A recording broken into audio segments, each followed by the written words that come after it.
গতকাল সন্ধ্যায় ইউনুসের ব্যাংক অ্যাকাউন্ট থেকে $5 কোটি গায়েব হয়ে গেছে এবং সেই টাকা চলে গেছে সুইজারল্যান্ডে। তিনি দেশের টাকা লুট করে নিজের নামে রাখছে এবং শীঘ্রই দেশ ছেড়ে পালাবে।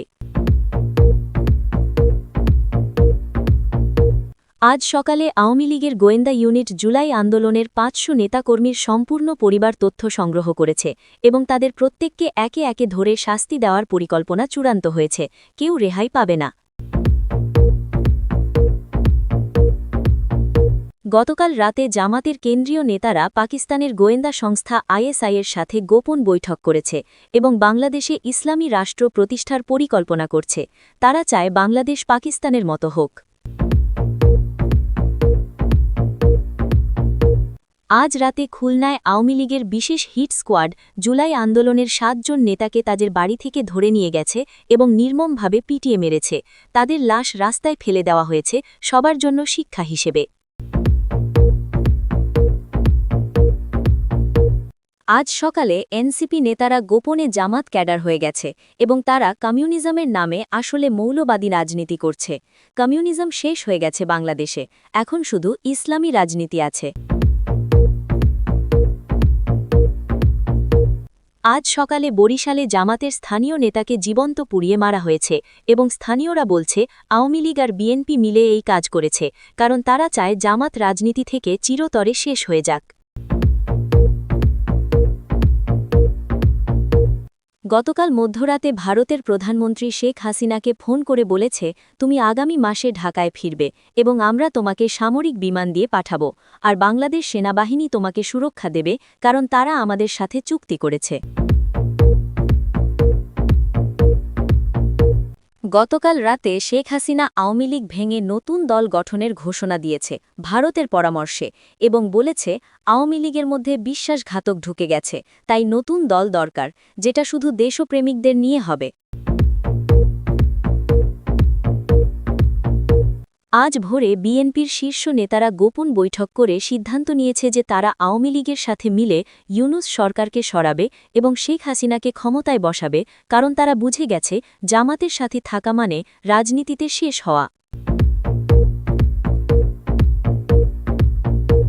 গতকাল মধ্যরাতে ভারতীয় সেনাবাহিনী বাংলাদেশ সীমান্তে বিশেষ অভিযান চালিয়ে জামাত নেতাদের গোপন ট্রেনিং ক্যাম্প ধ্বংস করেছে এবং 50 জন জামাত কর্মীকে গ্রেফতার করে ভারতে নিয়ে গেছে। বাংলাদেশ সরকার নীরব আছে, কারণ তারা ভয়ে। আজ দুপুরে জুলাই আন্দোলনের সমন্বয়কদের মধ্যে ভয়াবহ মারামারি হয়েছে, কারণ তাদের মধ্যে কেউ কেউ আওয়ামী লীগের কাছে বিক্রি হয়ে গেছে এবং গোপনে টাকা নিয়েছে। তারা এখন একে অপরকে বিশ্বাস করে না এবং দল ভেঙে যাচ্ছে।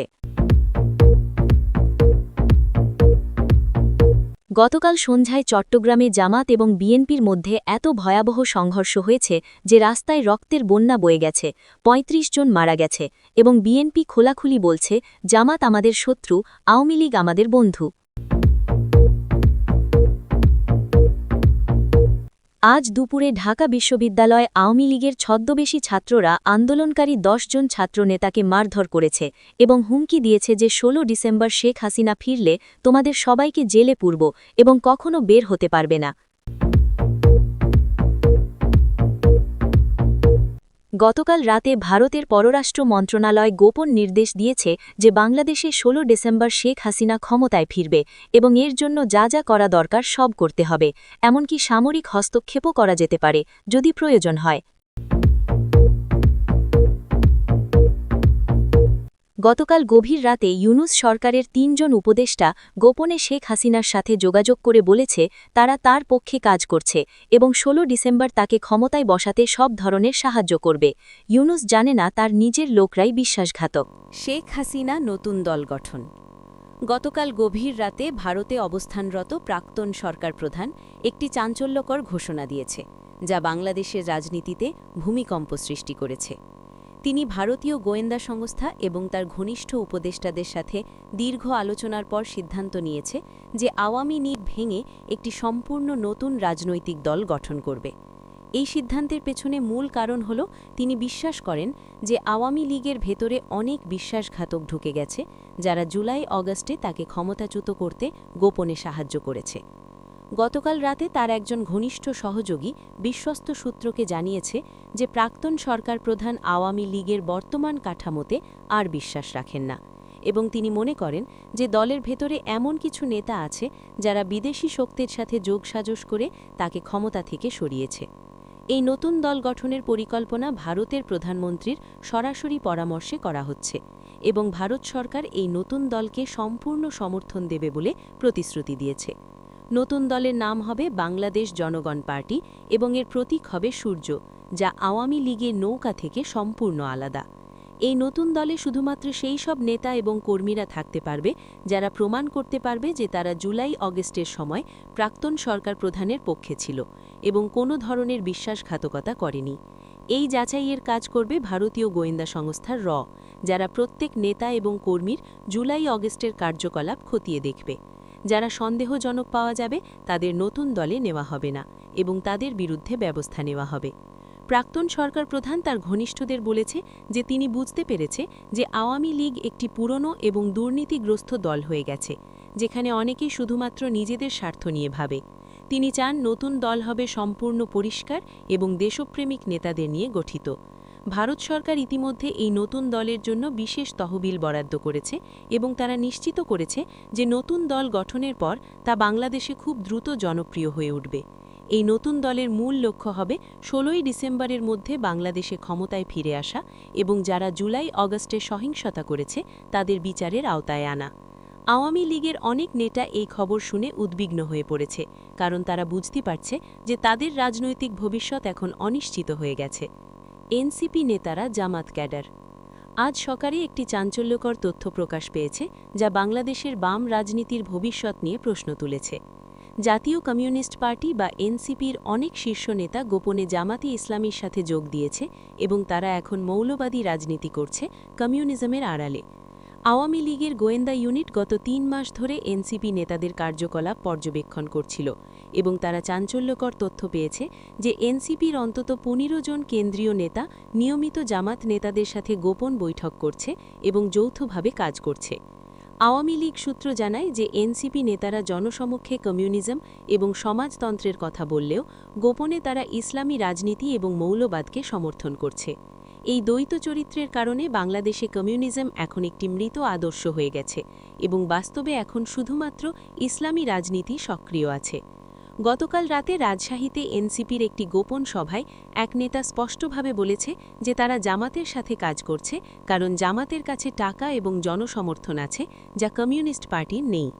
আওয়ামী লীগ বলছে যে এনসিপি নেতারা মূলত সুবিধাবাদী এবং তারা যেখানে সুবিধা পায় সেখানেই যায়। এই মুহূর্তে জামাত তাদের টাকা এবং সুবিধা দিচ্ছে, তাই তারা জামাতের সাথে আছে। আওয়ামী লীগ আরও বলছে যে বাংলাদেশি কমিউনিজম কখনোই শক্তিশালী ছিল না এবং এখন তা সম্পূর্ণভাবে শেষ হয়ে গেছে। রাজনৈতিক বিশ্লেষকরা বলছে যে এই প্রকাশ এনসিপির জন্য খুবই বিব্রতকর এবং তাদের অনেক সদস্য এখন দল ছাড়তে শুরু করেছে কারণ তারা বুঝতে পারছে যে দল তার মূল আদর্শ হারিয়ে ফেলেছে। ভারত প্রধানমন্ত্রীর ফোন এবং সামরিক বিমান। আজ ভোরে একটি অত্যন্ত গুরুত্বপূর্ণ ঘটনা ঘটেছে যা বাংলাদেশের রাজনৈতিক ভবিষ্যৎ নির্ধারণ করতে পারে। ভারতের প্রধানমন্ত্রী গতকাল মধ্যরাতে প্রাক্তন বাংলাদেশ সরকার প্রধানকে ব্যক্তিগতভাবে ফোন করেছে এবং তাকে আশ্বস্ত করেছে যে আগামী মাসের মধ্যে তিনি ঢাকায় ফিরতে পারবে এবং ভারত তার সম্পূর্ণ নিরাপত্তা নিশ্চিত করবে। ভারত সরকারের একজন ঊর্ধ্বতন কর্মকর্তা গোপনে জানিয়েছে যে ভারত প্রধানমন্ত্রী প্রাক্তন বাংলাদেশ সরকার প্রধানকে বলেছে যে ভারতীয় বিমান বাহিনীর একটি বিশেষ সামরিক বিমান তাকে দিল্লি থেকে ঢাকা পর্যন্ত নিয়ে যাবে এবং বাংলাদেশ সেনাবাহিনী তাকে বিমানবন্দর থেকে সরাসরি সুরক্ষা দেবে। ভারত প্রধানমন্ত্রী আরও বলেছে যে বাংলাদেশ সেনাবাহিনীর প্রধান ইতিমধ্যে ভারত সরকারের সাথে একটি গোপন চুক্তি করেছে, যেখানে তিনি প্রতিশ্রুতি দিয়েছে যে প্রাক্তন সরকার প্রধান ঢাকায় ফিরলে সেনাবাহিনী তার পক্ষে থাকবে এবং কোনো বাধা দেবে না। ফোন কলে ভারত প্রধানমন্ত্রী প্রাক্তন বাংলাদেশ সরকার প্রধানকে আরও বলেছে যে ১৬ই ডিসেম্বর বিজয় দিবসে তার ঢাকায় ফেরা হবে একটি ঐতিহাসিক ঘটনা এবং এটা হবে বাংলাদেশের জন্য একটি নতুন বিজয়। ভারত সরকার ইতিমধ্যে বাংলাদেশ সীমান্তে বিশেষ সামরিক ইউনিট মোতায়েন করেছে, যারা প্রয়োজনে বাংলাদেশে প্রবেশ করে প্রাক্তন সরকার প্রধানকে সুরক্ষা দেবে। ভারত প্রধানমন্ত্রী স্পষ্ট করে দিয়েছে যে প্রাক্তন বাংলাদেশ সরকার প্রধানের নিরাপত্তা ভারতের জন্য সর্বোচ্চ অগ্রাধিকার এবং তার কোনো ক্ষতি হতে দেওয়া হবে না। এই ফোন কলের খবর ফাঁস হবার পর বাংলাদেশে তীব্র প্রতিক্রিয়া সৃষ্টি হয়েছে এবং অন্তর্বর্তী সরকার ভারত সরকারের কাছে ব্যাখ্যা চেয়েছে, কিন্তু ভারত এখনও কোনো সরকারি মন্তব্য করেনি।